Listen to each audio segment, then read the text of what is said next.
প্রিয় দর্শক, শুরু করছি আইন বিষয়ক অনুষ্ঠান আইন আদালত। সাথে আছি আমি অ্যাডভোকেট সাদেকুল ইসলাম ভূঁইয়া চাঁদু। এই অনুষ্ঠানে আমরা বাংলাদেশের আইন সম্পর্কে সহজ ও সাবলীল ভাষায় ধারণা দিয়ে থাকি। আমাদের আলোচনা থেকে আপনারা উপকৃত হলে তবে আমাদের সার্থকতা। আমাদের নতুন নতুন আলোচনা পেতে ও শুনতে হলে আমাদের আইন আদালত চ্যানেলটি সাবস্ক্রাইব করুন ও পাশে থাকা বেল আইকনটি প্রেস করুন। এই ধারাবাহিকতায় আমাদের আজকের বিষয় সম্পত্তির দলিল, খতিয়ান ও দখল। এ সম্পর্কে আলোচনা করার জন্য স্টুডিওতে উপস্থিত আছেন অ্যাডভোকেট বিলাল হোসেন জুয়েল। জুয়েল ভাই, আজকে আমাদের আইন আদালত অনুষ্ঠানে আলোচনার বিষয়বস্তু হচ্ছে সম্পত্তির দলিল, খতিয়ান ও দখল সম্পর্কিত। এই সম্পর্কে আপনার মতামত আমরা জানব। প্রথম কোশ্চেন আপনার কাছে, সম্পত্তির দলিল বলতে আসলে কি বোঝায়?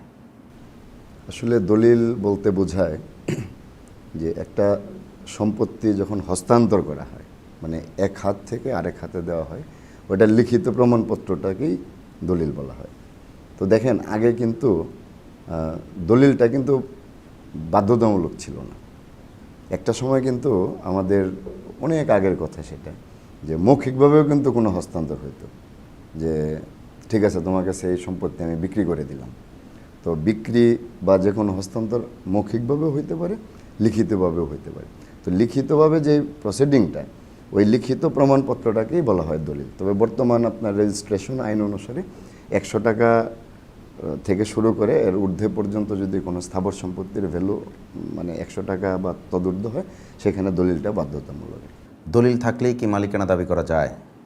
দলিল তো হচ্ছে মালিকানার অন্যতম প্রমাণ হচ্ছে দলিল, মানে একমাত্র প্রমাণ এটা বলবো না, আইনে বলা হচ্ছে এটা অন্যতম প্রমাণ। মানে অনেকগুলি গুরুত্বপূর্ণ প্রমাণের মধ্যে একটা প্রমাণ হচ্ছে দলিল। সো দলিল থাকলে তো আপনি অবশ্যই মালিকানা দাবি করতে পারবেন।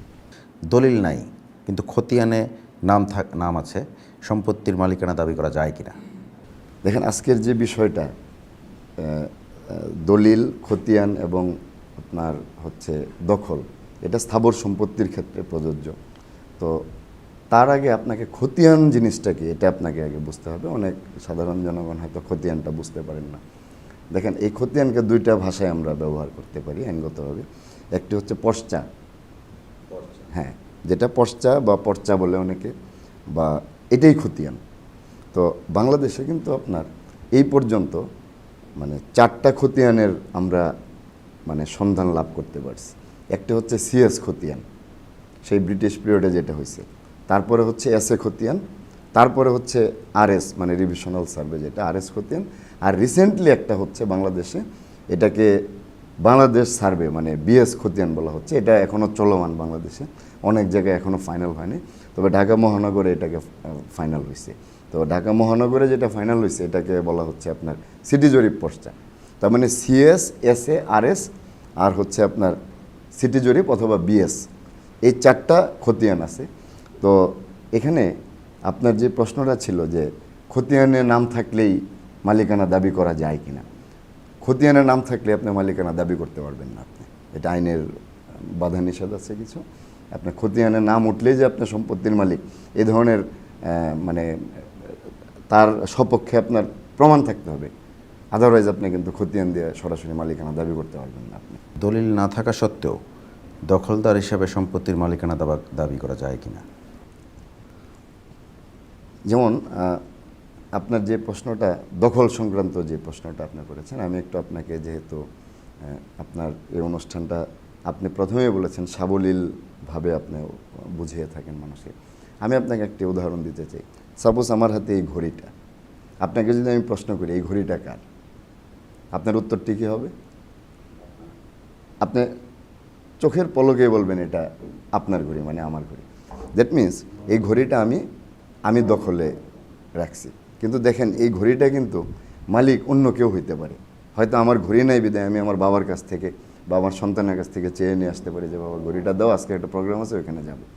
তো দখলটা হচ্ছে এমন একটা বিষয় যে একটা সম্পত্তির মানে মালিকানার 80% প্রমাণ করে, প্রায় 80%, মানে 80% প্রমাণ করে যে এটা হচ্ছে যে এই ভদ্রলোক দখলে আছে, তার মানে উনিই মালিক। তো এটার অনেক আইনগত ব্যাখ্যা বিশ্লেষণ আছে যে আপনি যদি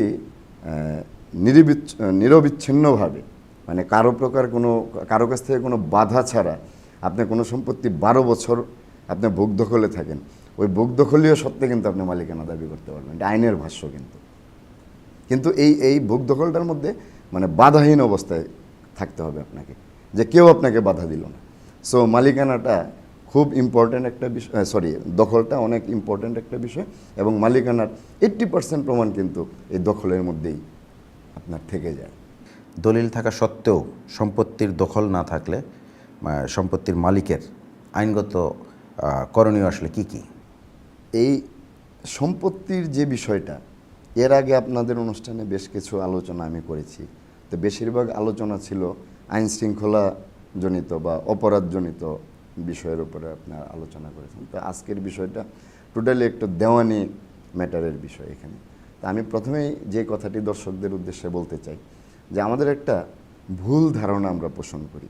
এটা সবাই, আমরা অনেক সময় আইনের স্টুডেন্ট হয়েও অনেক সময় একটা ভুল ধারণা পোষণ করি যে সিভিল ম্যাটার বা দেওয়ানি মোকদ্দমা বলতে দেখবেন অনেককে যদি আপনি প্রশ্ন করেন যে ভাই দেওয়ানি মোকদ্দমাকে, দেখবেন অনেকেই বলবে যে জমি জমা সংক্রান্ত যে মোকদ্দমা, এটাকে দেওয়ানি মোকদ্দমা বলে। আসলে আইন কিন্তু এটা বলতেছে না। আইন বলতেছে যখন আপনার কোনো অধিকার খর্ব হবে, এই অধিকারটাকে স্টাবলিশড করার জন্য যে মোকদ্দমাগুলি হবে, এইটাই হচ্ছে আপনার দেওয়ানি মোকদ্দমা। তো এই কথা প্রসঙ্গে বলি, আপনি একটি সম্পত্তি একটা দলিল দিয়ে ক্রয় করলেন, তাহলে এটা দখলে থাকার অধিকার আপনার আছে।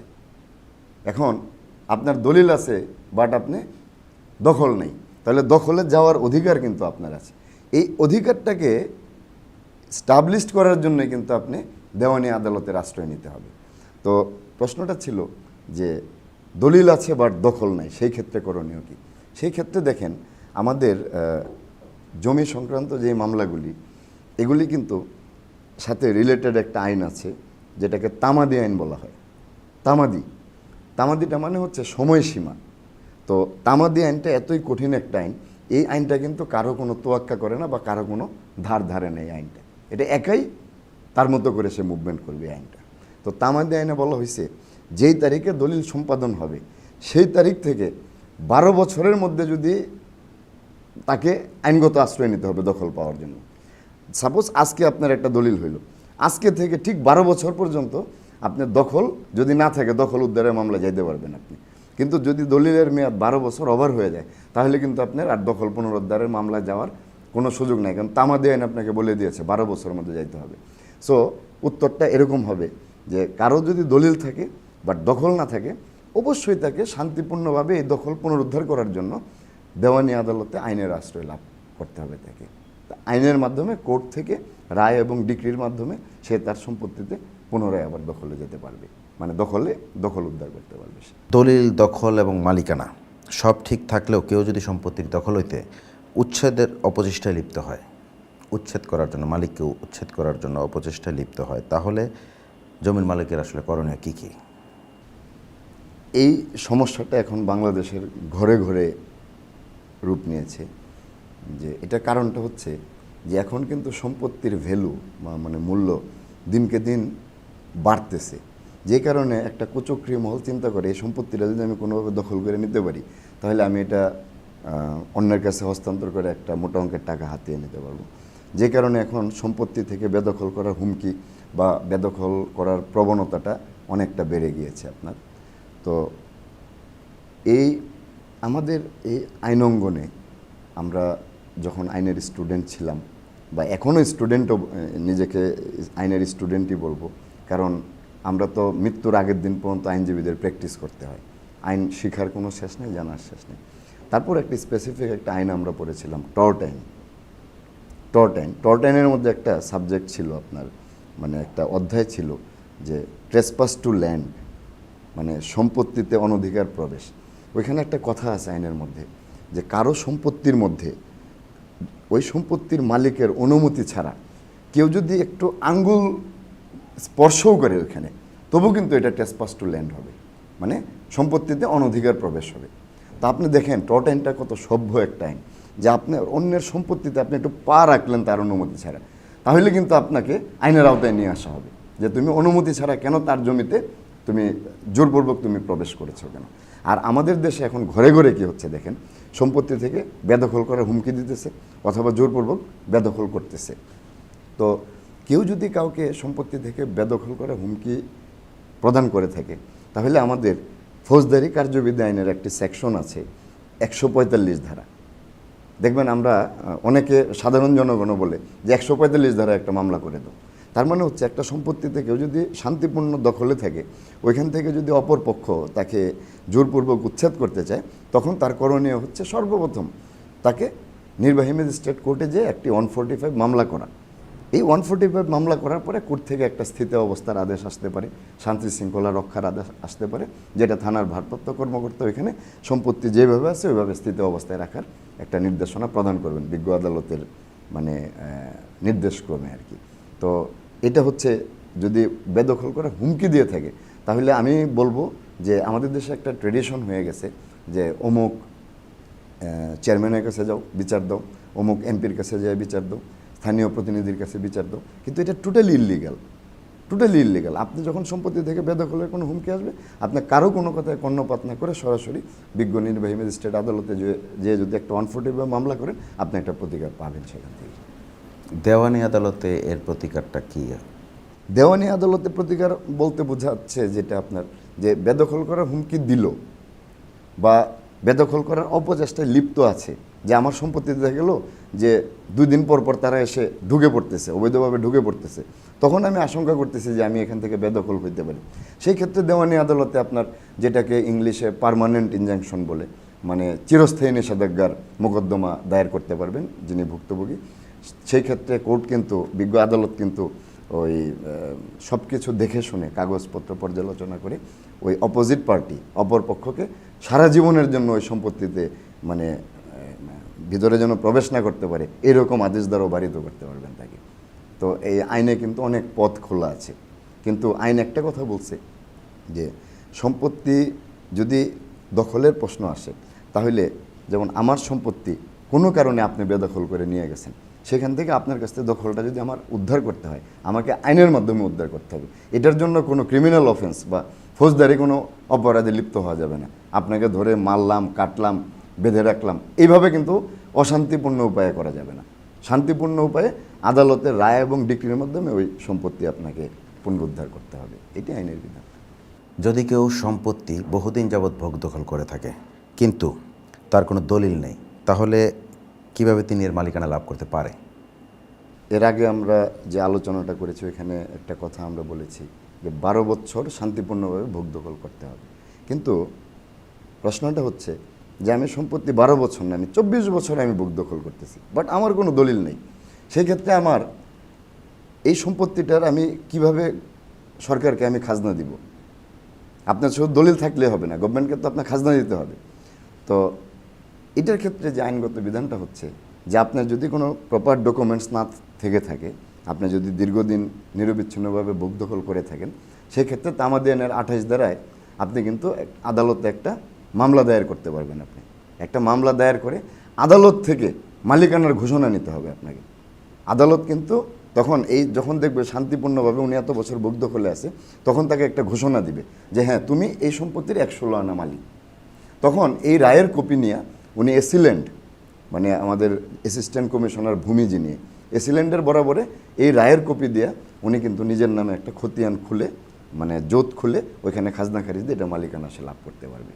কিন্তু আদালতের নির্দেশনা ছাড়া এটা কিন্তু উনি মালিকানা লাভ করতে পারবে না। তাহলে শুধু ওনাকে ভোগ দখলীয় সত্ত্ব হিসাবে এটা চলতে থাকবে দিনের পর দিন। কারো দলিলও নাই, দখলও নাই, শুধু খতিয়ানের নাম আছে, তাহলে কি তা দিয়ে জমিটি সম্পত্তিটি বিক্রি করতে পারে? এর আগে একটু আমি ভেঙে বলছি যে খতিয়ানটা কি। খতিয়ানটা তো মূলত যখন ভূমি অফিস থেকে, মানে রেকর্ড জরিপ অধিদপ্তর যেটা, ওইখান থেকে যখন ওইখানকার কর্মকর্তারা ফিজিক্যালি জমি সার্ভে করতে আসবে, ওইখানে এসে যাকে দেখবে, এই সম্পত্তির মধ্যে যাকে দেখবে তার নামে কিন্তু আপনার রেকর্ডটা দিবে, খতিয়ানা তার নামে দিবে। তো এখন দেখা গেল একটা নালিশি ভূমি, এটার মালিক দলিলপত্রে মালিক রহিম, বাট রহিম সাহেব ওইখানে অনুপস্থিত ছিল। যখন সার্ভেটা হয় তখন অনুপস্থিত ছিল, এটা করিমের নামে মনে করেন অন্তর্ভুক্ত হয়ে গেল। তার কিন্তু কোনো কিছুই নেই, শুধু খতিয়ানের নাম চলে আসছে করিমের নাম। তো করিম কি আদৌ এটা বিক্রি করতে পারবে কিনা? সেক্ষেত্রে দেখেন বর্তমান যে আপনি যে হস্তান্তরই করেন না কেন, বিক্রয় বলেন, দান বলেন, হেবা বলেন আর রেহেন বলেন, ওইখানে কিন্তু একটা কথা বলা হয়েছে যে বিগত 25 বছরের সম্পত্তির মালিকানার বিবরণটা আপনাকে টানতে হবে।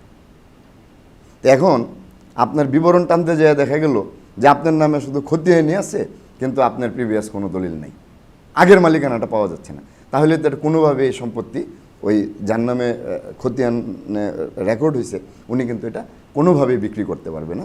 যে কারণে আপনি দেখেন বর্তমানে যদি কোনো সম্পত্তি আপনি বিক্রি করতে চান বা কোনো হস্তান্তর করতে চান, যদি কোনো কাগজ না থাকে, আপনার যদি এসএ রেকর্ডে আপনার নাম এসে থাকে, সিএসের পরে যে এসএ রেকর্ড হয়েছে, এসএ রেকর্ডে নাম আসলে একমাত্র আপনি এই সম্পত্তিটা আপনি বিক্রি করতে পারবেন। আরএসেও যদি নাম আপনার নামে অন্তর্ভুক্ত হয়, খতিয়ানে আরএস খতিয়ানে অন্তর্ভুক্ত, তবু কিন্তু আপনি এটা বিক্রি করতে পারবেন না। কারণ খতিয়ান কিন্তু কখনোই মালিকানার মানে প্রমাণটা গেইন করতে পারে না। খতিয়ানটা এটা কি, যে যাকে যে পাইছে তাকেই তার নামে খতিয়ানটা দিয়ে দিল। কিন্তু এখন প্রশ্ন হচ্ছে যে এসে খতিয়ান যার নামে হয়েছে সে বিক্রি করতে পারবে। দেখবেন যে তার কোনো দলিল নাই, কিন্তু দলিল লেখার সময় বলতেছে এসে রেকর্ডের মালিক হচ্ছেন উনি। তাহলে এসে রেকর্ড হচ্ছে আজ থেকে প্রায় 50-60 বছর আগের কথা। তো ওইখান থেকে আপনি নিরবিচ্ছিন্নভাবে যে ভোগ দখল, শান্তিপূর্ণ দখলে আছেন, ওই দখলীয় সত্ত্বে আপনি তখন এই সম্পত্তিটা বিক্রি করতে পারতেছেন। তো আমি দর্শকদেরকে একটা কথাই বলবো যে সম্পত্তি আপনি যখন কোনো সম্পত্তি ক্রয় করবেন, সাথে সাথে সেটার ভোগ দখলটা আপনি বুঝে নেবেন। কারণ সম্পত্তির জন্য দলিল, মালিকানার দলিল, খতিয়ান এবং দখল, তিনটি হচ্ছে একবারে খুব ইম্পর্ট্যান্ট একটি বিষয়। তিনটার একটা যদি আপনার অনুপস্থিত থাকে তাহলে আপনার মালিকানার মধ্যে, সত্ত্বের মধ্যে কালিমা লেপন হইতে পারে এবং এই কালিমা গুছানোর জন্য আপনাকে আদালতের দ্বারস্থ হইতে পারে। কারো এসএ রেকর্ডে নাম আছে, সে সম্পত্তিটি বিক্রি করে দিল। বিক্রি করার পর বহুদিন পর বর্তমানে কেউ এসে যদি এসএ রেকর্ডের আগের পূর্বের একটি দলিল দেখিয়ে বলে যে এই সম্পত্তিটি তার, তাহলে এর ফলাফল কী হবে? এখন দেখেন আপনি যে প্রশ্নটা করেছেন যে রেকর্ড কিন্তু বহু বছর পর পর একবার হয়। আপনি দেখেন যে ব্রিটিশ পিরিয়ড থেকে শুরু করে এই বাংলাদেশের এই স্বাধীন সার্বভৌমত্ব বাংলাদেশ যেটা আমরা বলতেছি এখন, এই পর্যন্ত মাত্র 4টা আপনার সার্ভে হয়েছে। আবার এখন যেটা মহানগর সার্ভে হইলো বা বিএস বাংলাদেশ সার্ভে, যেটা হয়তো বা আবার 40 থেকে 50 বছর পরে আসবে। তো এখন একটা সম্পত্তি, এখন আমার দলিল আছে এই সম্পত্তিটাতে, এই সম্পত্তিটা আমার দলিল আছে, যেই কারণে আমাকে এখন বাংলাদেশ সার্ভেতে আমার নাম দিয়ে গেল। 50 বছর পরে আরও 10টা হাত বদল হইতে পারে এর মধ্যে। কিন্তু এই দলিলটা হাত বদল হইলে কিন্তু এই যে খতিয়ান, মূল যে খতিয়ানটা থেকে গেল এই যে বাংলাদেশ সার্ভে, এটাতে যে আমার নাম রয়ে গেছে, এটা আমার নামই থেকে যাবে। এটা কিন্তু আর সংশোধন করার কোনো পথ নাই। কিন্তু আপনার যে প্রশ্নটা ছিল যে ভুলক্রমে আপনি যেটা প্রশ্ন করতেছেন যে দলিল আছে একজনের কিন্তু তার নামে আছে রেকর্ড হয়ে গেছে, সেটা হচ্ছে আইনটা এরকমভাবে বলে দিছে যে খতিয়ান কিন্তু যে কোনো মুহূর্তে আপনি সংশোধনের জন্য আদালতে মামলা করতে পারবেন। আপনি একটা সত্য ঘোষণার মামলা করে বলতে হবে স্যার এটা এখানে ভুলক্রমে তার নাম আসছে, আপনাকে পর্যাপ্ত উপযুক্ত ডকুমেন্টস প্রমাণ দেখে আপনি কিন্তু ওই নামটা ওইখান থেকে ভুল তার নাম কর্তন করে আপনার নাম অন্তর্ভুক্ত করতে পারবেন। তো সেই ক্ষেত্রে করণীয় হচ্ছে আদালতের আশ্রয় নিয়ে ওই এসএ রেকর্ডটাকে সংশোধন করে তার মালিকানাটাকে শুদ্ধ করতে হবে এখানে যার নামে দলিল আছে আর কি।